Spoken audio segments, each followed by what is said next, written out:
সারা বাংলাদেশের মানুষ ইতিমধ্যেই এক বাক্যে স্বীকার করছে যে তারেক রহমান মানেই সুস্থ সম্ভাবনা, তারেক রহমান মানেই সুস্থ দেশ গঠনের সম্ভাবনা, তারেক রহমান মানেই সুন্দর সবুজ বাংলাদেশ গড়ার একটা স্বপ্ন।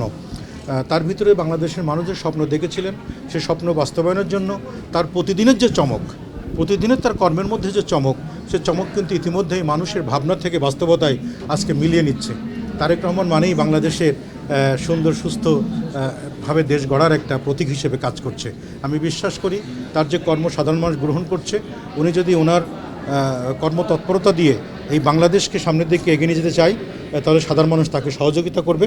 এবং আমার বিশ্বাস এই তারেক রহমানের জন্য সাধারণ মানুষ যেভাবে ভোট দিয়ে তাকে আজকে আসনে নিয়েছেন, এই সাধারণ মানুষ তাকে সুস্থ সুন্দর বাংলাদেশ এবং সারা বিশ্বের কাছে ভাবমূর্তি অর্জনের জন্য অর্থনৈতিকভাবে, সাংস্কৃতিকভাবে, সার্বিকভাবেই এই দেশকে বিশেষকে তুলে ধরার জন্য তারেক রহমানের অবদান সারা বাংলাদেশের মানুষের কাছে গ্রহণযোগ্য হবে।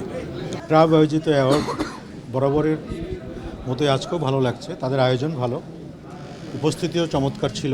দুজন মন্ত্রী ছিলেন, বাংলাদেশের অনেক স্বনামধন্য তারকারা ছিলেন, সব মিলিয়ে একটা জমকালো একটা আয়োজন ছিল।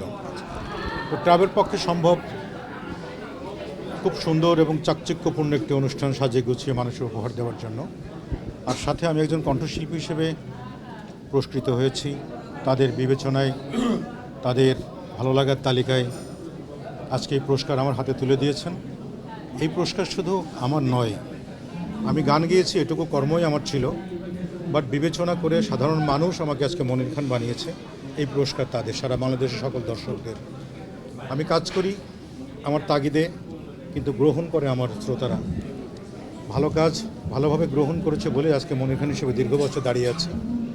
আমি আপনাদের এই টেলিভিশন মিডিয়া, পত্রিকা, ইলেকট্রিক এবং প্রিন্ট মিডিয়ার মাধ্যমেই সারা বাংলাদেশের মানুষ জেনে যাবে যে ট্রাবের পক্ষ থেকে আজকে পুরস্কার পেয়েছি।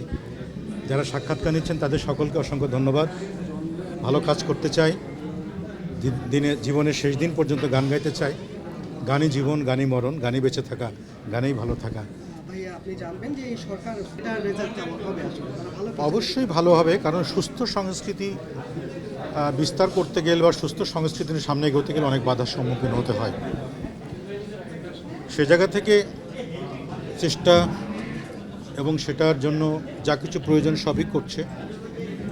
একটু সময় লাগবে, মাত্র মাস দুয়েক হলো সরকারের বয়স। আস্তে ধীরে তারা হয়তো সুস্থ সংস্কৃতির বিকাশ ঘটানোর জন্য যে প্রক্রিয়া, সেগুলি সব কিছুই তারা হাতে নিয়েছেন।